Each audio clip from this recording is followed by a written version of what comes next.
Filter function भी आपने सीख लिया, होपफुली आपने बहुत ज़्यादा प्रैक्टिस भी उसके ऊपर की होगी। यूनिक का फंक्शन भी आपको समझ में आ गया, यूनिक और फ़िल्टर को यूज़ कैसे करना है।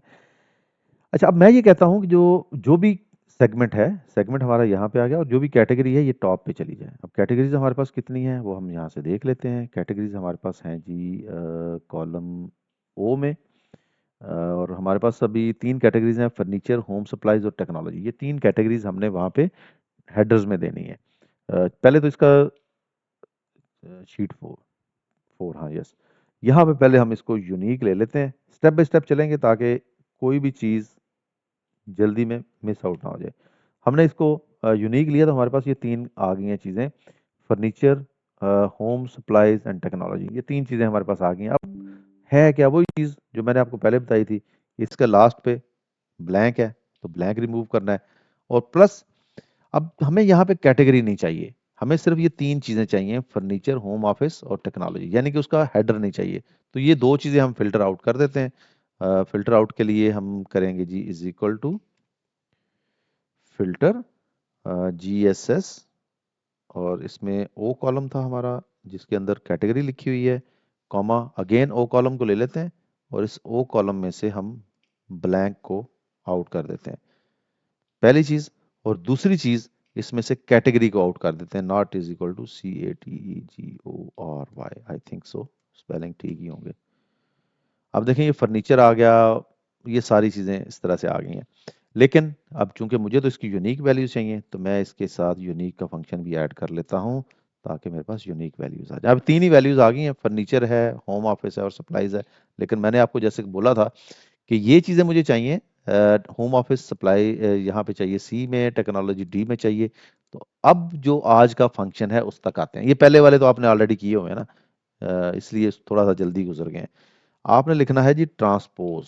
अब ट्रांसपोज का काम क्या है, जो भी टेबल, जो भी कॉलम, जो भी डेटा आपका कॉलम की सूरत में लिखा हुआ है उसको आप रो में लेके जाना चाह रहे हैं, पूरे का पूरा कॉलम एक रो बनाना चाह रहे हैं या पूरे की पूरी रो को एक कॉलम बनाना चाह रहे हैं, तब आप ट्रांसपोज फंक्शन यूज करते हैं। अब ये देखें मैंने वही सारे का सारा फंक्शन जो है उसको ट्रांसपोज उसके साथ लिखा, तो मेरे पास डेटा कुछ इस तरह से आ गया है।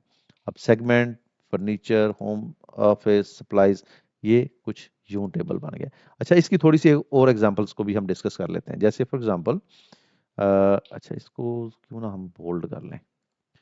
फॉर एग्जांपल मुझे पहले एक डेटा ले आते हैं, फिल्टर, और यहाँ से हम कोई एक कॉलम नहीं 2-3 कॉलम ले लेते हैं। 2-3 कॉलम, चलें 2 कॉलम ये ले लेते हैं, कैटेगरी और सब कैटेगरी, ये हमने 2 कॉलम ले लिए। और इस सॉरी इसको हमने जीएसएस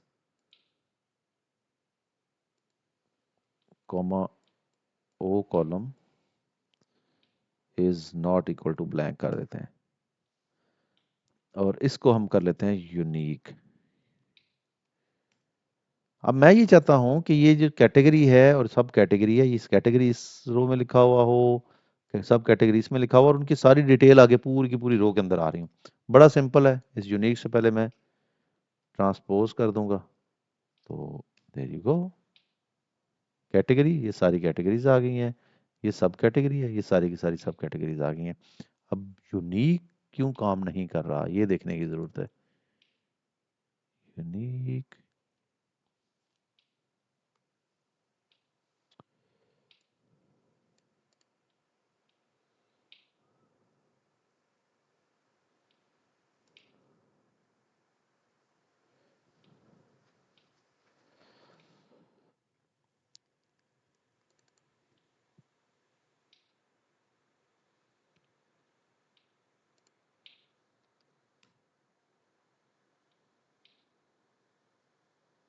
नॉट ऑटोमेटिकली पॉपुलेटेड,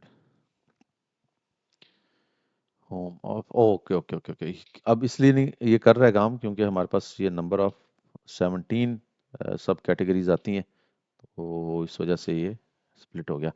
तो इस तरह से हम इसको ट्रांसपोज कर सकते हैं। अच्छा, यही इसी चीज़ को मैं अलग फार्मूले से ट्रांसपोज करता हूँ, अब आपको ज़रा ज़्यादा समझ आ जाएगा कि मैं ये सारी की सारी रेंज सेलेक्ट करता हूँ G2 से X3 तक और सिंपली उसके साथ लिख देता हूँ ट्रांसपोज। अब ये देखें ये ट्रांसपोज हो गया मेरे पास। या हम मैनुअली भी कर सकते थे, जैसे मिसाल के तौर पे मैं इसको कॉपी करूं, यहाँ पे राइट क्लिक करूं और पेस्ट में जाके ट्रांसपोज का एक ऑप्शन है, मैं ट्रांसपोज कर दूं और उसके बाद इसको मैं वैल्यूज़ के तौर पे पेस्ट करूं ताकि ये सारा इस तरह से आ जाए। मेरी सिलेक्शन बहुत ज़्यादा है या क्या है? ओके, सो अब ये चूंकि फार्मूला था और फार्मूला ऐसे ही आ गया यहाँ पे, इसको हम पहले वैल्यूज़ के तौर पे ले लेते हैं, फिर इसको ट्रांसपोज करते हैं। Right click, paste special as values. अब इसको कॉपी करें, यहाँ पे जाके पेस्ट स्पेशल और उसके बाद आपने इसको ट्रांसपोज कर देना है। तो ये देखें, ये उसी तरह से जिस तरह से ये टॉप पे ट्रांसपोज हो गया था वैसे ही नीचे यहाँ पे भी ट्रांसपोज हो गया।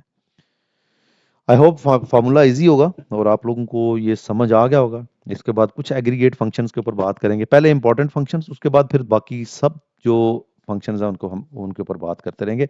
लेकिन पहले हमने समरी तैयार करनी है अपने डेटा के ऊपर, एक नहीं बहुत सारी मल्टीपल समरी।